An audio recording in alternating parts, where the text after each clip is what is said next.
Hráčom Excel Snipers z Bratislava vyšiel úvod zápasu v Košiciach presne podľa predstav. V 11. minúte viedli 2-0 po góloch Ponomarenka a Stellera. Akademici však zvládli záver prvej tretiny a zásluhou Bernáta a Šimu vyrovnali. Po góloch Petra a Tomáša Bezega domáci dokonali obrat a v závere zápasu potvrdili výhru Kerekeš a Frivalský. Prehrali sme si to sami prakticky, dva góly dať za celý zápas je veľmi málo.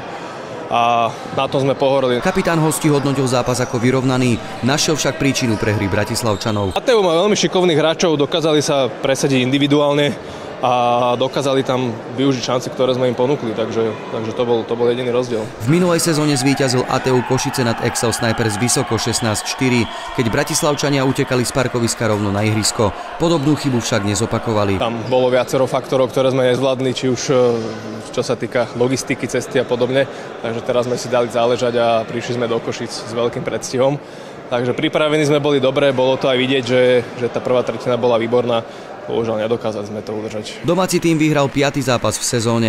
Iba druhýkrát v riadnom hracom čase a prvýkrát viac ako o gól. Konečne výhra za 3 body. Myslím si, že toto bol asi najlepší výkon za túto sezónu. A konečne sme hrali to, čo máme. Konečne padali tie góly. A dobrý zápas z našej strany, naozaj, konečne. Domáci obranca patril v minulej sezóne k lídrom produktivity ATU. V tejto sa dočkal prvého gólu až v 9. kole. Myslím si, že už som zlomil tú takú pomyselnú bariéru, takú tú kliatbu a myslím, že už to bude dobre. ATU Košice, Excel Snipers z Bratislava 6-2.